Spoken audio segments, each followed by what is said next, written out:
Solo el 2% de quienes ven este canal están suscritos. Suscríbete para que puedas seguir mejorando el contenido para ti. Muchas gracias. Bajo la mirada de imponentes estatuas y cúpulas doradas, el Vaticano se alza como el corazón palpitante de la fe cristiana, irradiando una aura de pureza y divinidad. Pero, ¿y si esa luz fuera solo un velo? Y sí, detrás de las cortinas de incienso y cánticos sagrados, existieran pasillos donde ecos antiguos susurran en lenguas olvidadas, invocando entidades que nunca deberían haber sido despertadas. Existe una teoría tan antigua como temida, que sugiere que los ángeles caídos nunca fueron expulsados del mundo, sino que simplemente se ocultaron, y donde mejor para esconderse de la mirada de los hombres y de Dios que en el propio altar de la santidad. Una conspiración silenciosa que se remonta a tiempos prediluvianos, cuando seres celestiales caminaban entre los humanos y sellaron pactos que desafiaron al mismo cielo. Imagina un Vaticano subterráneo, donde manuscritos prohibidos se recitan con voces que no envejecen, y donde los símbolos de la fe se invierten en rituales nocturnos, no como mera profanación, sino como parte de un ciclo antiguo, sostenido por aquellos que cayeron, pero nunca dejaron de influir. ¿Serían esos ritos formas de mantener sellos debilitados, o intentos de abrir portales a algo mucho más oscuro? En este video, cruzaremos las fronteras de lo visible y nos sumergiremos en el lado oculto de la Santa Sede, en donde jerarquías angelicales corrompidas aún conspiran, donde fe y herejía se confunden, y donde los ángeles caídos quizá no solo dirijan rituales, sino reescriban la historia de la salvación. Prepárate para un viaje por los corredores prohibidos de lo sagrado, mucho antes de la ascensión de Roma, incluso antes de la existencia del hombre tal como lo conocemos. Hubo una rebelión silenciosa en las huestes celestiales, los vigilantes, una casta de ángeles encargada de observar la tierra. Quebrantaron el juramento sagrado que los mantenía apartados de la humanidad, fascinados por la belleza de los hijos de los hombres y movidos por un ansia de poder y conocimiento, descendieron en masa sobre el monte Hermón, según textos apócrifos como el libro de Enoc. Allí sellaron un pacto, enseñarían a los humanos los secretos celestiales a cambio de adoración, descendencia y dominio.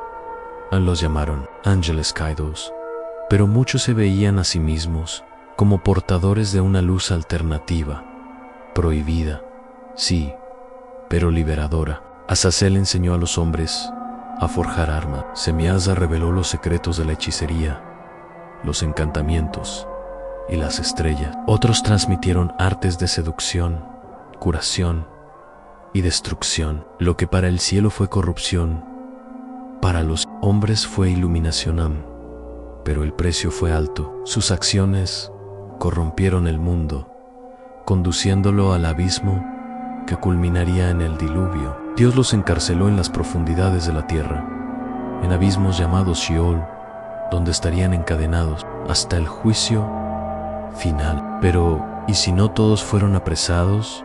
¿Y si algunos escaparon? O peor aún, ¿y si fueron liberados por mano humana mucho tiempo después? Aquí entra en juego el juramento de silencio, un voto ancestral que habría sido transmitido de generación en generación entre linajes ocultos de la Iglesia. Órdenes secretas dentro del Vaticano, como la Orden de San Longinos o la Hermandad del Velo Dorado, asumieron la misión de proteger o controlar a los remanentes de los vigilantes, según registros crípticos hallados en grimorios ocultos en los archivos vaticanos. Los ángeles caídos ofrecieron sus servicios a la Santa Sede a cambio de refugio y encubrimiento.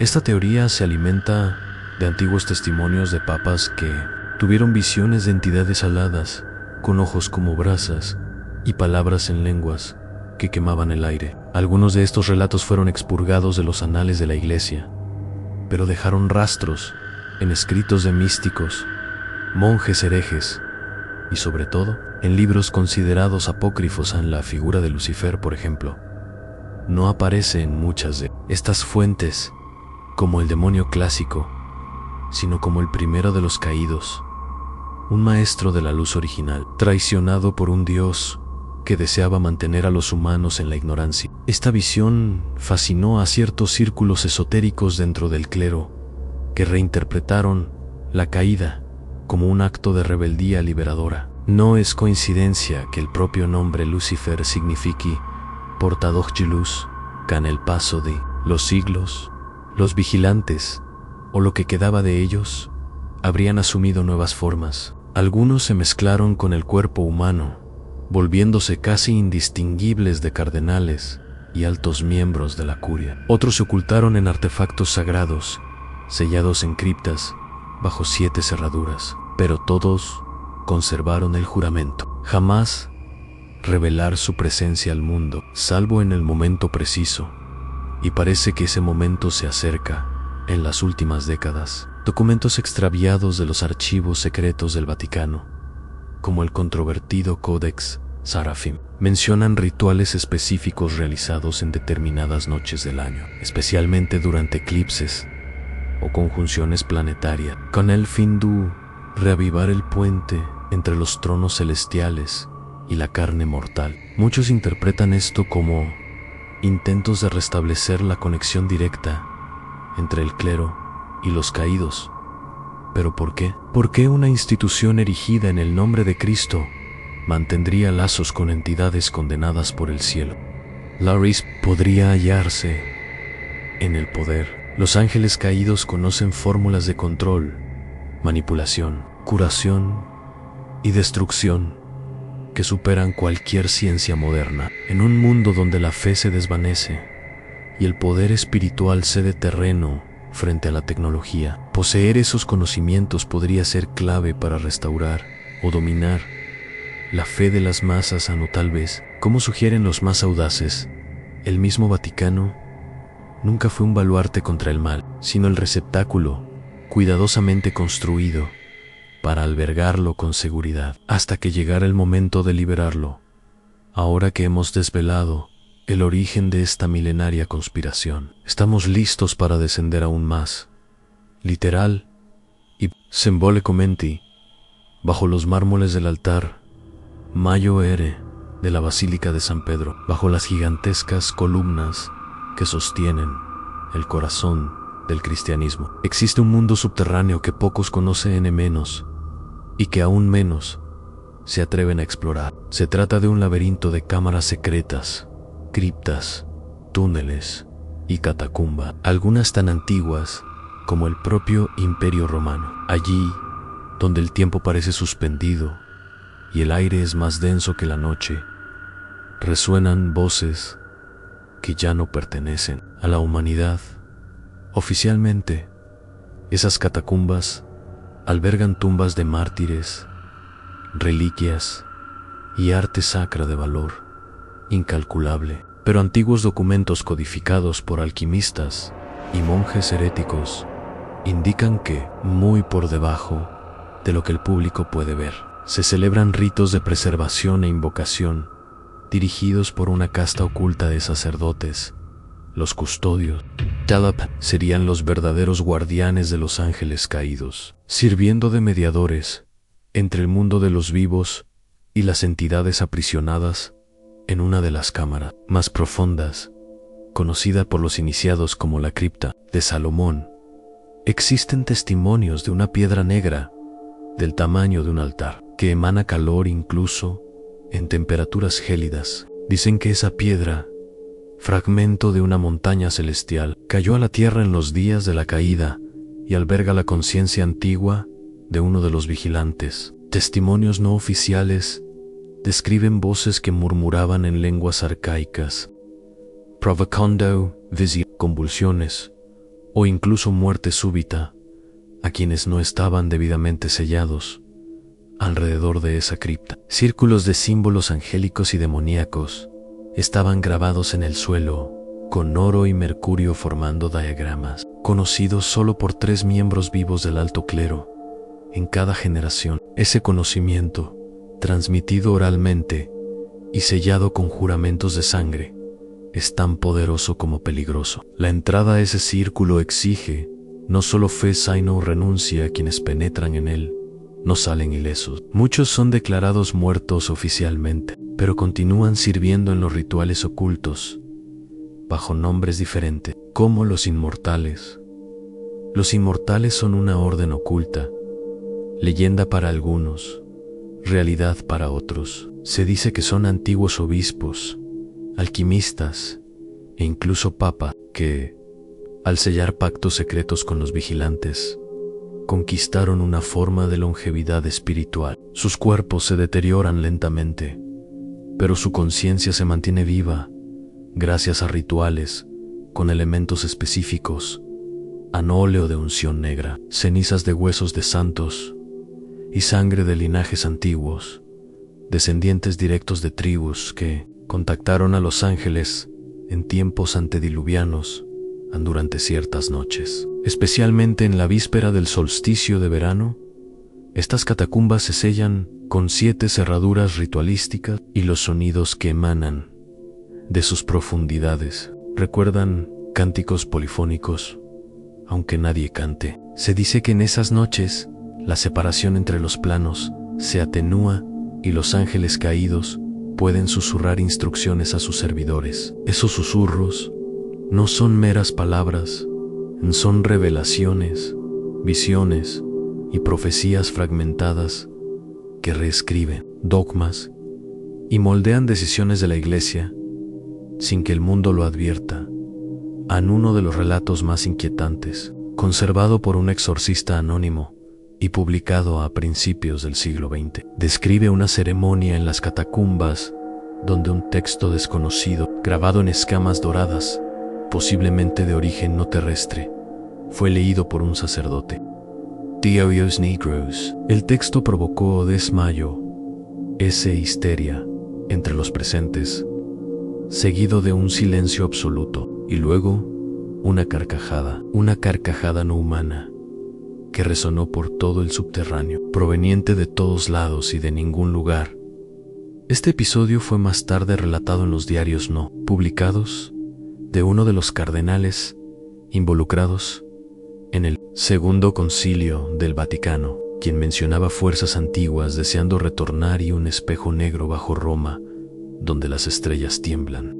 No es difícil imaginar el terror que esto representa para quienes aún conservan algún sentido de pureza dentro de la institución. Pero los custodios de la penumbra no creen estar obrando el mal. Para ellos simplemente equilibran la balanza, asegurando que las fuerzas del cielo y del abismo no se destruyan mutuamente antes de tiempo. Creen que los ángeles caídos son más que traidores, portadores de una verdad olvidada y tal vez de la propia salvación.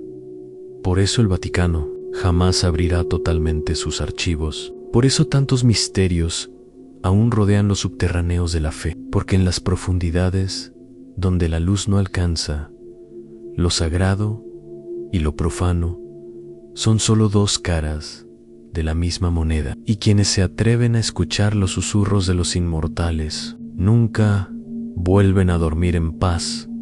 Entre los corredores ocultos del Vaticano se rumorea la existencia de un santuario secreto que no figura en ningún mapa oficial, conocido solo como Aeternum Atrium. Entre los iniciados, este lugar estaría sellado por 7 portones esotéricos, cada uno inscrito en enoquiano, la lengua de los ángeles, pero invertida, como un reflejo corrompido de la creación.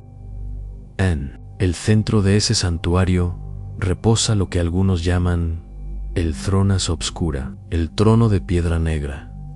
Esta estructura se describe como un híbrido entre altar y ente. No está hecha de mármol ni oro, sino de un material que no refleja la luz, duro como obsidiana, pero palpitante como carne viva. Dicen que fue esculpido a partir de un fragmento caído del trono Arígeno, donde los vigilantes se sentaban antes de la caída. Según manuscritos custodiados en cofres herméticos, este trono no es solo simbólico, is an receptor, un canal físico entre mundos. Cuando se ejecutan los rituales adecuados, vibra An respira, y a veces responden los rituales de sangre ante el trono. Siguen un patrón ancestral recogido en grimorios apócrifos, como el Evangelio de Arfaxa, un texto prohibido por todas las órdenes conocidas y vigilado con celo extremo. En él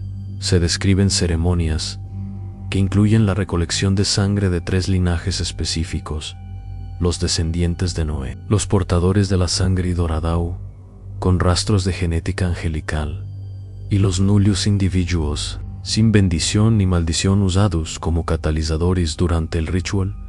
La sangre se vierte en canales finos tallados en el suelo, formando sigilos que se iluminan con una luz ámbar y ondulante. El cántico que acompaña fusiona latín litúrgico, hebreo arcaico y palabras indescriptibles que, según estudiosos esotéricos, carecen de traducción. Solo ejercen un efecto. Los participantes visten mantos negros de lino bordados con hilo de plata consagrada, y cada uno recibe una unción con óleo preparado a partir de resina de mirra, huesos de mártires y fragmentos de pergaminos quemados. A la figura central del ritual, el Pontifex Ambri, se elige entre los inmortales. Su cuerpo es ancestral, pero se mantiene funcional gracias a un ciclo de regeneración espiritual, alimentado por sacrificios simbólicos. Nunca habla fuera del ritual. Su rostro permanece cubierto, y sus manos llevan símbolos ajenos a toda tradición religiosa conocida. Cuando se sienta en el trono de piedra negra, algo cambia. La temperatura desciende y las paredes tiemblan levemente, como si el Vaticano contuviera la respiración. Entonces la comunicación comienza, pero no es una oración, es un intercambio. El trono exige, y lo que exige va más allá de la sangre. Quiere verdades, confesiones, secretos que moldean el futuro. De la fe, lo que allí se susurra resuena en decretos, bulas papales y decisiones de alto nivel de la Iglesia. Es en ese espacio, entre lo visible y lo etéreo, donde reside el verdadero poder. Se rumorea, aunque no está confirmado, que ciertas decisiones históricas controversiales precedieron a estos rituales: la Inquisición, la reestructuración de concilios, la elección de papas inesperados. Cada uno de esos momentos estaría vinculado a la consulta al trono, como si el Vaticano buscara no solo orientación divina, sino una alianza. El trono de piedra negra también estaría relacionado con apariciones marianas, que nunca se hicieron públicas en determinados documentos del siglo XIX, ocultos bajo el sello de la Congregación para la Doctrina de la Fe. Se describe mujeres de luz que lloran sangre y hablan en nombre del trono. Estas entidades no corresponden a la Virgen María tradicional, sino a las llamadas hijas de la caída, mensajeras femeninas, bellas y aterradoras, de los vigilantes. El Vaticano las habría clasificado como apariciones demoníacas, pero algunos teólogos internos las consideran parte del ciclo profético oculto. Y existe también el Códice del Vórtice, una obra incompleta escrita en páginas de cuero humano y guardada en una caja de vidrio sagrado dentro de la Torre de los Vientos, donde solo un monje ciego puede leerla. Describe un ciclo que se repite cada 333 años, el ciclo de la reapertura, cuando el trono puede despertarse por completo. Según cálculos ocultos, ese ciclo está próximo a completarse de nuevo. Por eso, en las últimas décadas, se intensificaron los rituales, involucrando no solo sacerdotes, sino también figuras seculares con influencia política, científica. La alianza entre los ángeles caídos y la élite humana parece reforzarse, no con promesas de paraíso, sino con conocimientos tecnologías inspiradas en saberes celestiales antiguos, manipulación de realidades y control del inconsciente colectivo, y que desea el trono a cambio. Algunos dicen que solo quiere ser escuchado, otros que desea adoración. Pero los más temibles entre los custodios afirman que es solo un conductor hacia algo que aún está por venir, algo que espera ser liberado completamente. Ansia o conciencia que yace prisionero bajo Roma desde hace milenios, alimentado por fe, sangre y secreto. Dicen que cuando el trono de piedra negra vibre por última vez, el cielo se partirá en dos, y quienes se creyeron santos verán su propia caída, reflejada en los ojos de aquellos a quienes llamaron demonios en la superficie. El Vaticano representa la última fortaleza de la fe cristiana. Sus altares, vestiduras sagradas y dogmas resuenan siglos de tradición, pero bajo esa fachada brilla un teatro cuidadosamente orquestado, una puesta en escena milenaria donde los roles han cambiado sin que el público lo note. El verdadero protagonista de este escenario oculto, Lucifer, el más bello de los ángeles, el portador de la luz, o quizás el arquitecto invisible de las estructuras de poder que fingen combatirlo.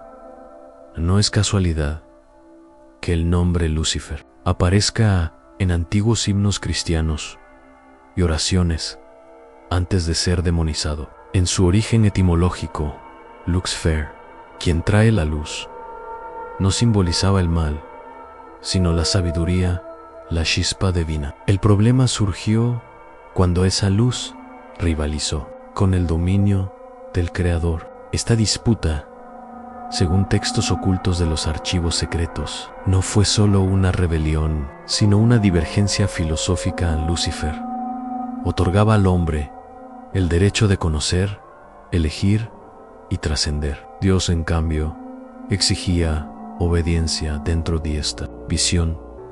Ciertos círculos ocultos del Vaticano reinterpretaron la caída como revelación liberadora. Incluso crearon rituales de incorporación simbólica, donde los participantes adoptan temporalmente el papel de luciferianos del conocimiento, tratando de acceder fragmentos de la conciencia original de Lucifer mediante cánticos, geometrías sagradas invertidas y óleos consagrados durante eclipses lunares. Estos iniciados no adoran el mal, al menos no en el sentido convencional, sino una forma de conciencia no sometida al dogma divino. La Iglesia oficial, por supuesto, combate con vehemencia cualquier insinuación de que tales prácticas existan entre sus muros, pero documentos cifrados revelan lo contrario. Uno de ellos, conocido como Speculum Aeternitatis, menciona al menos 4 cardenales de distintas épocas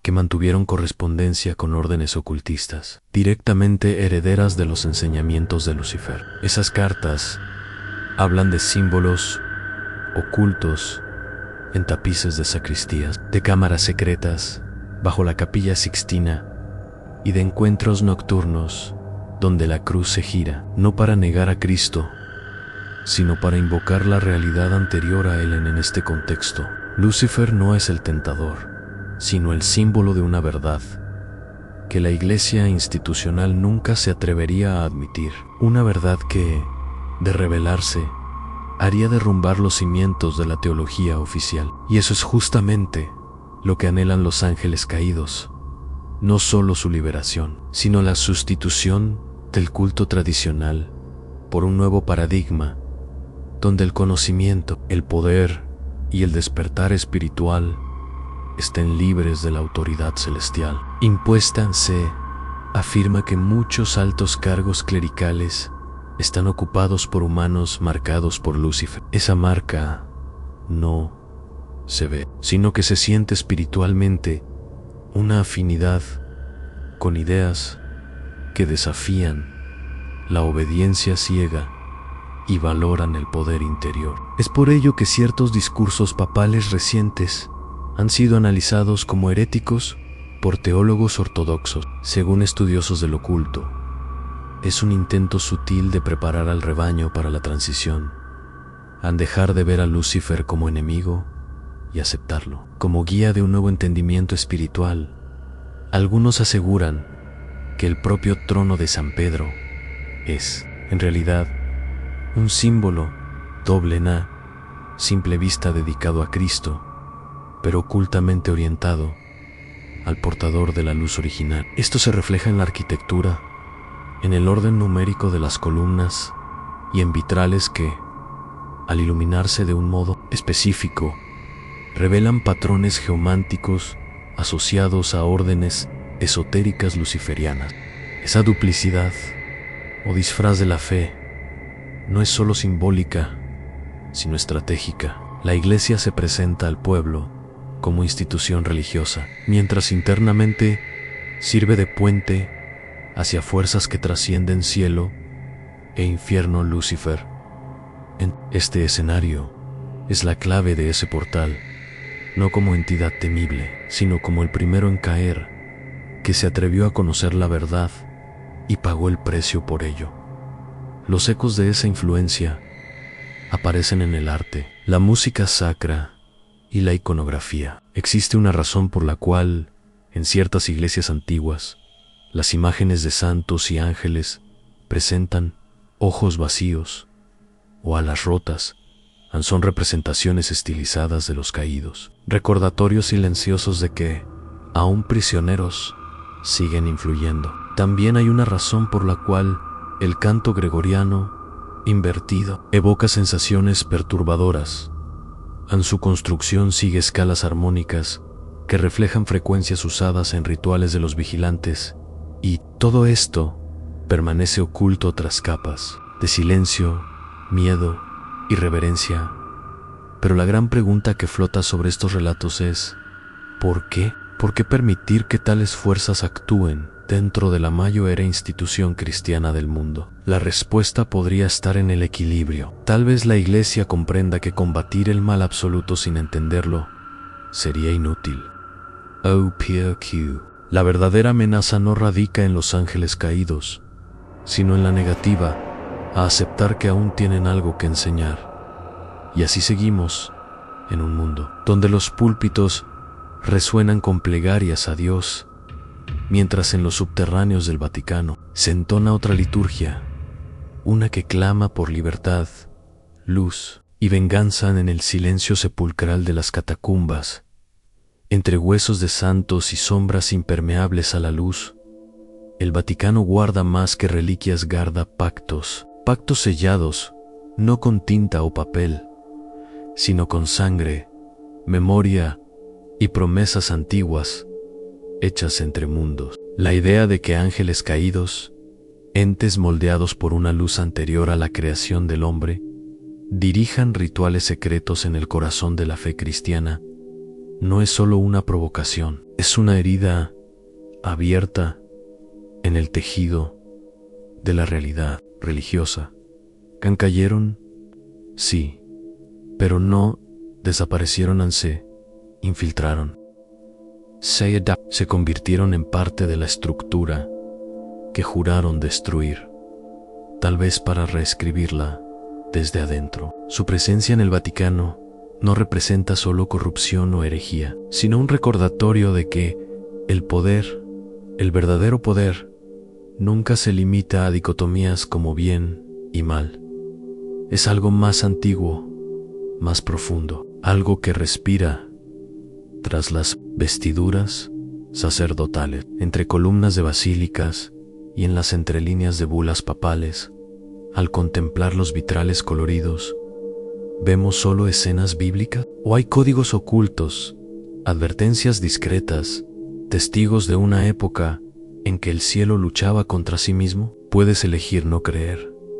Puedes llamar a todo esto mito, ficción o exageración, pero lo que no podrás negar es el fascino hipnótico que estas ideas despiertan, porque, en el fondo, todos sentimos en algo está vivo ahí abajo. Algo antiguo, algo que espera, y tal vez, cuando las trompetas vuelvan a sonar, no anunciarán el regreso de Cristo, sino el ascenso de aquellos que cayeron para enseñar a los hombres la verdad que el cielo trató de ocultar.